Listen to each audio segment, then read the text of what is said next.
Hello guys, welcome to the class. One Piece arc wise explanations కి స్వాగతం. ఈ వీడియోలో ఆర్లాంగ్ పార్క్ ఆర్క్ ని ఎక్స్ప్లెయిన్ చేయబోతుంది. మెయిన్ వీడియోలోకి వెళ్లే ముందు లాస్ట్ పార్ట్స్ లో ఏం జరిగిందో గుర్తు చేసుకుందాం. బరాతియా రెస్టారెంట్ మీద డాన్ క్రీగ్ అండ్ తన పైరట్స్ అటాక్ చేసి స్వాధీనం చేసుకోవడానికి ట్రై చేస్తే లూఫీ అండ్ సాంజీ ఇద్దరు కలిసి డాన్ క్రీగ్ ని ఓడిస్తారు. కానీ ఈ టైంలోనే నామి లూఫీ వాళ్ళకి తెలియకుండా గోయింగ్ మేరీ షిప్ ని అండ్ దాని లోపల ఉన్న ట్రెజర్ ని తీసుకొని అక్కడ నుండి వెళ్లిపోతుంది. సో తనని తిరిగి క్రూలో జాయిన్ చేసుకుని గ్రాండ్ లైన్ కి బయలుదేరాలని లూఫీ సాంజీతో పాటు జర్నీ స్టార్ట్ చేస్తాడు. అండ్ వీళ్ళని నామి దగ్గరికి యోసాకు తీసుకొని వెళ్తూ ఉంటాడు. లూఫీ ఏమో నామిని ఈజీగా తిరిగి తీసుకొచ్చేయచ్చని చాలా కూల్ గా ఉంటాడు. అది చూసి యోసాకు నామి ఒక డేంజరస్ ప్లేస్ కి వెళ్ళింది, ఆ ప్లేస్ లోకి వెళ్లి తిరిగి రావడం అస్సలు పాసిబుల్ కాదు అని చెప్తాడు. యోసాకు అంత చెప్తున్నా లూఫీ అండ్ సాంజీ మాత్రం అస్సలు పట్టించుకోరు. సో యోసాకు ఆ ప్లేస్ ఎంత డేంజరస్ చెప్తాడు. యాక్చువల్లీ ఈ వన్ పీస్ వరల్డ్ అనేది 3 సూపర్ పవర్స్ చేతిలో ఉంటుంది. ఆ 3 సూపర్ పవర్స్ లో ఒక్కరే 7 వార్ లార్డ్స్. ఈ వార్ లార్డ్స్ పైరేట్స్ అన్నమాట. వీళ్ళు పైరేట్స్ అయినప్పటికీ గవర్నమెంట్ ఎప్పుడు వీళ్ళ జోలికి వెళ్ళదు. ఎందుకంటే వీళ్ళు జనాల నుండి అండ్ డిఫరెంట్ యాక్టివిటీస్ నుండి కొల్లగొట్టిన డబ్బుని గవర్నమెంట్ కి ఫండ్స్ గా ఇస్తారు. సో వీళ్ళు కూడా అన్అఫిషియల్ గా గవర్నమెంట్ కి సంబంధించిన వాళ్ళే. అండ్ ఈ విషయం వన్ పీస్ వరల్డ్ లో ప్రతి ఒక్కరికి తెలుసు. నార్మల్ పైరేట్స్ అయితే వార్ లార్డ్స్ ని చాలా చీప్ గా చూస్తారు, గవర్నమెంట్ కి తొత్తులు అన్నట్టు. ఈ 7 వార్ లార్డ్స్ చాలా పవర్ఫుల్ గా ఉంటారు. అండ్ బరాతియా దగ్గర వీళ్ళు ఎన్కౌంటర్ అయిన మీహాక్ కూడా ఒక వార్ లార్డే. వీళ్ళ 7 మందిలో ఇంకోడే జిన్బే. జిన్బే ఒక ఫిష్ మ్యాన్ అనమాట. ఫిష్ మ్యాన్ అంటే చేపలు పట్టేవాడు కాదు, వాళ్ళు కూడా ఒక స్పీసీస్. వాళ్ళు ఫిష్ ఫీచర్స్ తో ఉన్న హ్యూమన్స్ లా ఉంటారు. అండ్ వాళ్ళు బోత్ వాటర్ లోన అండ్ ఎర్త్ మీద కూడా బ్రతకగలుగుతారు. ఈ వార్ లార్డ్ జిన్బే దగ్గర ఒకప్పుడు ఆర్లాంగ్ అనేవాడు పనిచేసేవాడు. వాడు ఈస్ట్ బ్లూ లో ఒక ప్లేస్ ని తన బేస్ గా మార్చుకొని ఈస్ట్ బ్లూ మొత్తాన్ని రూల్ చేస్తూ ఉంటాడు. అండ్ ఆ ప్లేస్ ని ఆర్లాంగ్ పార్క్ అంటారు. లిటరల్ గా ఆర్లాంగ్ డాన్ క్రీక్ కంటే చాలా పవర్ఫుల్. సో ఈ విషయం యోసాకు లూఫీ వాళ్ళకి చెప్తాడు. సో సాంజీకి డౌట్ వచ్చి యోసాకుని నామి ఖచ్చితంగా ఆర్లాంగ్ పార్క్ దగ్గరికి వెళ్ళిందని ఎలా అంత ఖచ్చితంగా చెప్తున్నావు అని అడుగుతాడు. దానికి యోసాకు మా దగ్గర ఉన్న బౌంటీ పేపర్స్ కింద పడినప్పుడు తను ఆర్లాంగ్ వాంటెడ్ పోస్టర్ చూసి ఆగిపోయింది. మేము ఆర్లాంగ్ ని చూసి ఆర్లాంగ్ ఈ మధ్య ఈస్ట్ బ్లూ లో చాలా డిస్ట్రక్షన్ చేస్తున్నాడు అని చెప్పాం. ఆ తర్వాతనే తను షిప్ ని తీసుకొని వెళ్లిపోయింది. ఏ రీజన్ లేకుండా తను ఆ పోస్టర్ ని చూస్తూ ఉంటుంది అని నేను అనుకోవట్లేదు. సో ఖచ్చితంగా ఆర్లాంగ్ దగ్గరికే వెళ్ళుంటుంది అని చెప్తాడు. యోసాకు అంత కాన్ఫిడెంట్ గా చెప్పేసరికి వీళ్ళు ఆర్లాంగ్ పార్క్ సైడ్ బయలుదేరతారు. సో కట్ చేస్తే ఆర్లాంగ్ పార్క్ లో ఆర్లాంగ్ ని చూపిస్తారు. నార్మల్ గా ఆర్లాంగ్ కి హ్యూమన్స్ అంటే అస్సలు నచ్చరు. తన ఒక రేసిస్ట్ అనమాట. బట్ ఎవరైనా తన దగ్గర డబ్బు కోసం పని చేస్తారో ఆ మనుషుల్ని మనోడు ఏమనుకోడు అనమాట. అండ్ వాళ్ళలో ఒకడే మరీన్ 16th బ్రాంచ్ కెప్టెన్ అయిన నెజుమి ఒక మరీన్ కెప్టెన్ అయినప్పటికీ ఆర్లాంగ్ ఇచ్చే లంచం తీసుకుంటూ తను చేసే ఇల్లీగల్ యాక్టివిటీస్ ని పట్టించుకోకుండా వదిలేస్తూ ఉంటాడు. ఈ కెప్టెన్ నెజుమికి కూడా ఫిష్ మెన్ అంటే అస్సలు నచ్చదు, కానీ మనీ కోసం రిలేషన్ ని మెయింటైన్ చేస్తూ ఉంటాడు. ఆ తర్వాత మనకి ఆర్లాంగ్ పార్క్ గేట్స్ దగ్గర నామిని చూపిస్తారు. నామి అక్కడ ఒక చిన్న పిల్లాన్ని కలుస్తుంది. ఆర్లాంగ్ వాళ్ళ నాన్నని చంపేసినందుకు తన మీద పగ తీర్చుకోవడానికి ఆ అబ్బాయి కత్తిని తీసుకొని అక్కడికి వచ్చి ఉంటాడు. నామి కూడా అక్కడే ఉంటుంది. ఎందుకు వచ్చావని ఆ అబ్బాయిని అడిగితే ఆ అబ్బాయి ఆర్లాంగ్ ని చంపడానికి వచ్చినట్టు చెప్తాడు. నామి అది విని ఆ చిన్న పిల్లని తన దగ్గర ఉన్న స్టిక్ తో కొట్టి తనకు కొంచెం మనీ ఇచ్చి ఇక్కడ నుండి వెళ్ళిపో అని చెప్పి పంపించేస్తుంది. ఆ తర్వాత నామి ఆర్లాంగ్ ని వెళ్లి కలుస్తుంది. మనకి ఇక్కడ తెలిసేది ఏంటంటే నామి ఆర్లాంగ్ పైరేట్స్ లో ఒక మెంబర్. తను చాలా రోజుల తర్వాత వచ్చినందుకు ఆర్లాంగ్ పైరేట్స్ పార్టీ చేసుకోవడం స్టార్ట్ చేస్తారు. ఇంకో పక్క జోరో, ఉసోప్ అండ్ జానీ నామిని వెతుక్కుంటూ ఆర్లాంగ్ పార్క్ దగ్గరికి వచ్చేసి ఉంటారు. సో లోపలికి ఎలా వెళ్దామని ఉసోప్ అడిగితే ఏముంది కత్తితో కట్ చేసుకుంటూ లోపలికి వెళ్ళిపోదామని జోరో అంటాడు. అక్కడ లోపల ఎంతమంది ఉన్నారో వాళ్ళు ఎలాంటి వాళ్ళో తెలియకుండా లోపలికి వెళ్తే వీళ్ళకి ఏమైనా అవ్వడానికి ఛాన్స్ ఉంటుంది కాబట్టి ఉసోప్ అండ్ జానీ జోరోని కట్టేసి నువ్వు ఆల్రెడీ చాలా డ్యామేజ్ అయి ఉన్నావు, ఇక్కడే రెస్ట్ తీసుకో, నేను లోపలికి వెళ్లి ఏదోలాగా నామిని బయటికి తీసుకొని వస్తాను అని చెప్తాడు. బట్ ఉసోప్ అండ్ జానీ ఎక్కడైతే షిప్ నాపారో అక్కడే కొంతమంది ఆర్లాంగ్ పైరేట్స్ ఉంటారు. సో భయపడి కొంచెం ముందరికి వెళ్తారనమాట. ఆ ఫిష్ మెన్ పైరేట్స్ లో ఒకడు వీళ్ళెవరో కొత్తగా ఉన్నారే అని వీళ్ళ వైపే రావడం స్టార్ట్ చేస్తాడు. ఉసోప్ దాన్ని చూసి అక్కడే ఉంటే ఖచ్చితంగా దొరికిపోతామని నీళ్ళల్లో దూకి ఆపోజిట్ సైడ్ నుండి ఆర్లాంగ్ పార్క్ విలేజ్ వైపు వెళ్లిపోతారు. ఆ ఫిష్ మెన్ బోట్ లోకి ఎక్కి చూస్తే అక్కడ జోరోని కట్టేసి ఉంటారు. సో జోరోని ఏం చేయాలో తెలియక వాళ్ళు ఆర్లాంగ్ దగ్గరికి తీసుకెళ్దామని డిసైడ్ అవుతారు. ఇంకో పక్క ఉసోప్ అండ్ జానీ తప్పించుకొని గోషా విలేజ్ లోకి ఎంటర్ అవుతారు. గోషా విలేజ్ లో ఇల్లులన్నీ రివర్స్ గా ఉంటాయి. వాళ్ళు అలా కట్టుకున్నారు కాబట్టి అలా ఉండవు. ఒక ఫిష్ మెన్ కి హ్యూమన్స్ కుండే స్ట్రెంత్ కంటే 10 times ఎక్కువ స్ట్రెంత్ ఉంటుంది. సో ఖచ్చితంగా ఫిష్ మెన్ నే ఇల్లుని పీకి రివర్స్ చేసి ఉంటారని జానీ అండ్ ఉసోప్ అనుకుంటారు. కానీ ఈ లోపలే ఉసోప్ అండ్ జానీని ఫాలో చేసుకుంటూ ఒక ఫిష్ మెన్ వాళ్ళ దగ్గరకు వస్తాడు. జానీ భయపడి ఉసోప్ ని అక్కడే వదిలేసి వేరే డైరెక్షన్ లో పారిపోతాడు. ఈ ఫిష్ మెన్ ఏమో ఉసోప్ వెనక పడతాడు. ఉసోప్ భయపడుతూ పరిగెడుతూ ఉంటే స్టార్టింగ్ లో నామి ఒక అబ్బాయిని కొట్టింది అని చెప్పా కదా, ఆ అబ్బాయి ఉసోప్ ని పడేసి తన ముక్కు చూడ్డానికి ఆర్లాంగ్ ముక్కులా పెద్దగా ఉంది కాబట్టి తనే ఆర్లాంగ్ అనుకొని తనని కత్తితో అటాక్ చేయడానికి ట్రై చేస్తాడు. బట్ కోకయాషి విలేజ్ లో ఉండే నోజికో అనే అమ్మాయి ఆ అబ్బాయిని నువ్వు చంపడానికి ట్రై చేస్తుంది ఫిష్ మెన్ ని కాదు హ్యూమన్ ని అని చెప్తుంది. కానీ ఈ లోపలే ఒక ఫిష్ మెన్ వీళ్ళ వైపే రావడం ఆ అబ్బాయి చూసి తన మీద కూడా అటాక్ చేద్దాం అనుకుంటాడు. బట్ నోజికో ఫిష్ మెన్ ని అటాక్ చేయొద్దు అని ఆ అబ్బాయిని కొడుతుంది. సో ఉసోప్ ఆ అబ్బాయిని అండ్ ఆ అమ్మాయిని ఫిష్ మెన్ బార్ నుండి కాపాడడానికి తన క్యాటపుల్ తో అటాక్ చేయడానికి ట్రై చేస్తాడు. కానీ ఈ లోపలే నోజికో నేను ఫిష్ మెన్ అటాక్ చేయొద్దని చెప్పాను కదా అని ఉసోప్ ని కొట్టి పడుకోబెడుతుంది. ఉసోప్ మళ్ళీ నిద్రలేచి చూస్తే కోకయాషి విలేజ్ అవుట్స్కట్స్ లో నిజుకో ఇంట్లో ఉసోప్ ఉంటాడు. తనతో పాటే ఆ చిన్న అబ్బాయి కూడా ఉంటాడు. ఇంతకీ నేను ఇక్కడికి ఎలా వచ్చానో అని ఉసోప్ అడిగితే నేనే తీసుకొచ్చాను అని నిజుకో చెప్తుంది. ఆ తర్వాత ఆ చిన్న అబ్బాయిని ఇంతకీ నువ్వు ఎందుకు ఫిష్ మెన్ మీద అటాక్ చేస్తున్నావు అని అడిగితే దానికి ఆ అబ్బాయి ఆర్లాంగ్ తన ఊరిని ఒక పెద్ద మోన్స్టర్ ని తీసుకొచ్చి డిస్ట్రాయ్ చేయించాడని అండ్ దాని వల్ల వాళ్ళ ఊర్లో ఉన్న చాలా మంది చనిపోయారని దానికోసమే తను ఆర్లాంగ్ మీద రివెంజ్ తీర్చుకోవడానికి ట్రై చేస్తున్నాడని దానికోసం ఆర్లాంగ్ పార్క్ దగ్గరికి వెళ్తే ఒక అమ్మాయి తనని కొట్టిందని ఆ అమ్మాయి మీద కూడా ఒకటేసారి పగ తీర్చుకుంటానని నోజికోకి చెప్తాడు. ఆ అబ్బాయి చెప్పిందంతా విన్న నోజికో నువ్వు వెళ్లి చావాలనుకుంటే హ్యాపీగా వెళ్లి చావు, నువ్వు ఎలాగో చనిపోతావు కాబట్టి వాళ్ళతో ఫైట్ చేయడంలో తప్పు లేదు, కానీ ఒకటి చెప్తా గుర్తుపెట్టుకో, నిన్ను కాపాడింది నేను మాత్రమే కాదు, నిన్ను ఆర్లాంగ్ పార్క్ గేట్ ముందర కొట్టిన అమ్మాయి కూడా. ఒకవేళ గనక ఆ అమ్మాయి లేకపోతే నువ్వు ఎప్పుడో చనిపోయేవాడివి. సో నేను నీకు ఇచ్చిన టీని తాగేసి ఈ ఇంట్లో నుండి వెళ్ళిపో అని అంటుంది. నోజికో అంత హార్ష్ గా మాట్లాడడం చూసి ఉసోప్ నోజికోతో వాడు జస్ట్ పిల్లాడంతే, వాడికేమీ తెలీదు,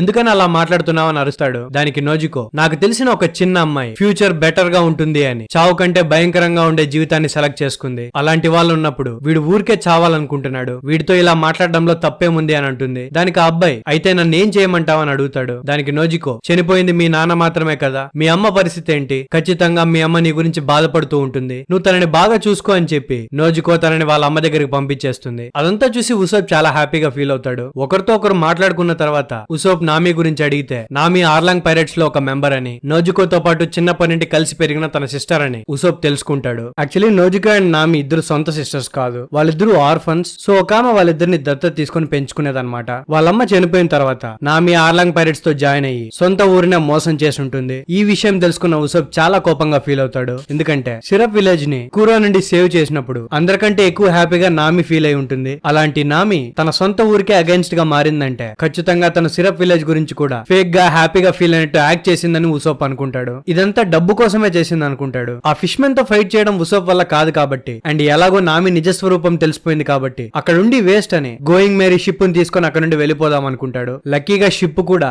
నోజికో వాళ్ళ ఇంటికి స్ట్రైట్ గా కాకయాషి అండ్ గోషా విలేజ్ కి మధ్యలో ఉంటుందన్నమాట. బట్ వెళ్ళిపోదామంటే ఉసోప్ కి జోరో గుర్తొస్తాడు. జోరో ఆర్లాంగ్ పార్క్ లో ఇరుక్కుపోయాడని తన నోటుదోలతో ఆ ఫిష్ మెన్ ని ఏమనకపోతే జోరో బ్రతికే ఉండొచ్చని ఉసోప్ అనుకుంటాడు. కానీ జోరో గురించి తెలిసిందే కదా, తనని ఫిష్ మెన్ ఆర్లాంగ్ దగ్గరికి తీసుకెళ్లిన తర్వాత డైరెక్ట్ గా ఆర్లాంగ్ నే రే హాఫ్ ఫిష్ గా మ్యూటెంట్ అని బూతులు తిడతాడు. మనకి ముందే తెలుసు ఆర్లాంగ్ ఒక రేసిస్ట్ అని. జోరోకి వాళ్ళ స్పీసీస్ గురించి తెలిసి ఉండదు కాబట్టి అలా మాట్లాడుంటాడని. హ్యూమన్స్ ఎవల్యూషన్ చెందాక ఫిష్ మెన్ గా మారారని అండ్ ఒక్కో ఫిష్ మెన్ 10 మంది మనుషుల కంటే బలవంతులని దేవుడు తయారు చేసిన క్రియేషన్స్ లో వాళ్ళే గొప్ప వాళ్ళని జోరోకి చెప్తాడు. ఆర్లాంగ్ జోరోతో మాట్లాడుతూ ఉండగా నామి అక్కడికి వస్తుంది అండ్ ఆర్లాంగ్ తో చాలా చనువుగా మాట్లాడడం స్టార్ట్ చేస్తుంది. జోరోకి అర్థం కాదు తన ఆర్లాంగ్ పైరేట్స్ తో ఎందుకు అంత క్లోజ్ గా ఉందో. జోరో నామిని గుర్తుపట్టేసరికి వీడు నీకు ముందే తెలుసా అని ఆర్లాంగ్ నామిని అడుగుతాడు. దానికి నామి వీడు నా బాధితుల్లో ఒకడు, మేబీ నేను చెప్పిందంతా నమ్మేసి నేను మంచిదాన్నని నా వెనక వచ్చుంటాడు అని ఆర్లాంగ్ తో అంటుంది. దానికి ఆర్లాంగ్ గట్టిగా నవ్వుతూ నువ్వు గనక ఈ అమ్మాయిని నమ్మావు అంటే నీకంటే పిచ్చోడు ఇంకెవ్వరూ ఉండరు, ఈ అమ్మాయి డబ్బుల కోసం ఏమైనా చేస్తుంది, చివరికి నేను తన పేరెంట్స్ ని చంపేసినప్పటికీ తన డబ్బు కోసం నా దగ్గరే పనిచేస్తుంది అని చెప్తాడు. జోరో ఆర్లాంగ్ మాటలు విని షాక్ అయిపోతాడు అండ్ నామితో నాకు స్టార్టింగ్ నుంచి నీ పైన అనుమానంగానే ఉంది, నేనెప్పుడు నిన్ను నమ్మలేదు, నువ్వు దొంగే కాదు కిల్లర్వే అయ్యున్నా నేను పెద్దగా ఆశ్చర్యపోయేవాడిని కాదేమో అని అంటాడు. దానికి నామి అయితే ఇది ఇంకా మంచిది, నువ్వు ఎలాగో నన్ను నమ్మలేదంటున్నావు కాబట్టి ఊరికే ఇక్కడ టైం వేస్ట్ చేసుకోకుండా ఇక్కడ నుండి వెళ్ళిపో అని అంటుంది. సడన్ గా జోరో తన కాళ్ళు చేతులు కట్టేసి ఉన్న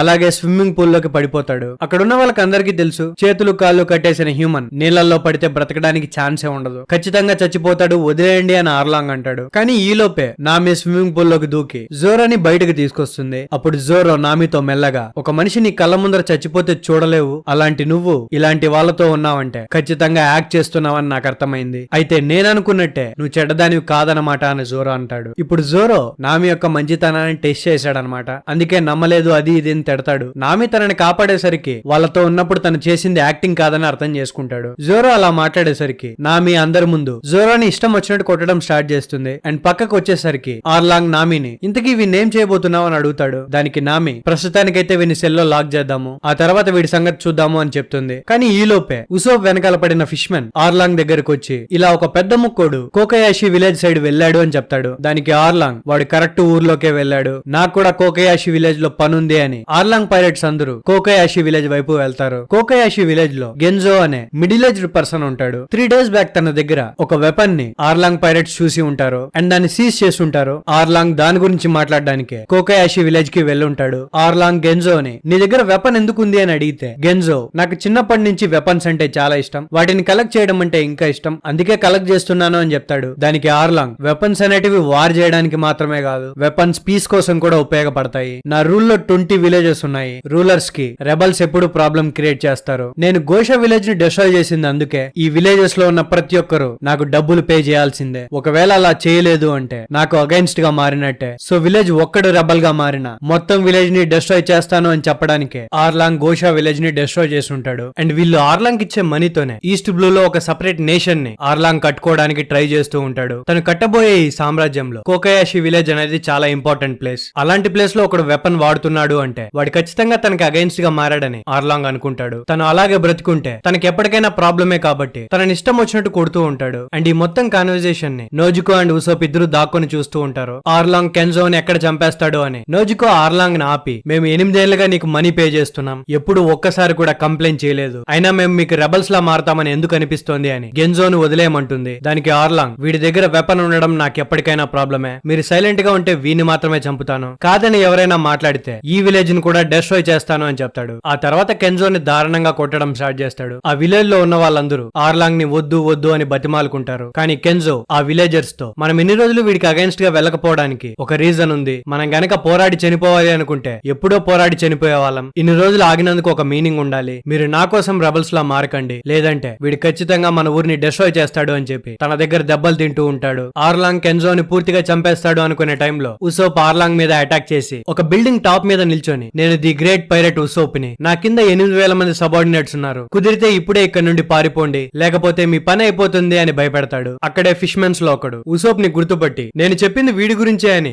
ఆర్లాంగ్ కి చెప్తాడు. ఆర్లాంగ్ చాలా కోపంగా, నీ వెనక 8,000 మంది ఫాలోవర్స్ ఉన్నా నన్నేమీ చేయలేరు, ఒక్కొక్కడిని నా చేతులతో నేనే చంపేస్తా అని ఉసోప్ నిల్చొని ఉన్న బిల్డింగ్ మొత్తాన్ని తన 2 చేతులతో పైకి లేపి గట్టిగా కిందకేసి కొడతాడు. ఆర్లాంగ్ అలా చేయడం చూసి తన పైరట్స్ ఆర్లాంగ్ తో, నువ్వు ఈ ఊరిని కూడా డిస్ట్రాయ్ చేయకు ఆర్లాంగ్, నువ్వు ఈ ఊరిని డిస్ట్రాయ్ చేస్తే ఈ ఊరి నుండి రావాల్సిన డబ్బు రాదు, అలా చేస్తే మన దగ్గర ఉన్న డబ్బు చాలా తగ్గిపోతుంది, మనం ఇంకో కొత్త విలేజ్ ని రూల్ చేయాలంటే చాలా కష్టం, సో ఏం చేయకు అంటారు. అయినప్పటికీ ఆర్లాంగ్ ఆ బిల్డింగ్ ని విసిరి కొడతాడు. కానీ ఈ లోపల ఉసోప్ తప్పించుకొని ఉంటాడనమాట. బిల్డింగ్స్ మీద నుండి పారిపోతూ ఉంటాడు. ఉసోప్ ఆర్లాంగ్ ఈగోని టచ్ చేశాడు కాబట్టి తన మనుషులందరినీ ఉసోప్ మీదకు పంపిస్తాడు. అక్కడే ఉంటే ఆ ఊరిని డిస్ట్రాయ్ చేస్తాడని తన ఫిష్ మెన్ ఆర్లాంగ్ ని ఆ ఊర్లో నుండి బయటకు తీసుకెళ్లిపోతారు. ఆర్లాంగ్ సబార్డినేట్ ఆ ఊర్లో నుండి బయటకు వెళ్లే ముందు కెన్జోతో, నువ్వు ఈ రోజుకి బతికిపోయావు కానీ మళ్ళీ వస్తాం, అప్పుడు ఖచ్చితంగా చంపేస్తామని వార్నింగ్ ఇచ్చేసి వెళ్ళిపోతాడు. వాళ్ళందరూ కెన్జో దగ్గర నిలబడుకొని ఉంటే సడన్ గా నామి అక్కడికి వస్తుంది. నామి ఇక్కడికి వచ్చే ముందు జోరో కట్లని విడిపించి తనని వెళ్లిపోమని చెప్పుంటుంది. నామి విలేజ్ లోకి రాగానే ఆ ఊర్లో ఉన్న వాళ్ళు ఎవరు నామితో మాట్లాడకుండా అక్కడ నుండి వెళ్లిపోతారు. నామి ఒక బొకే తీసుకెళ్లి ఒక సమాధి ముందు ఫ్లవర్స్ పెడుతుంది. అండ్ ఇక్కడే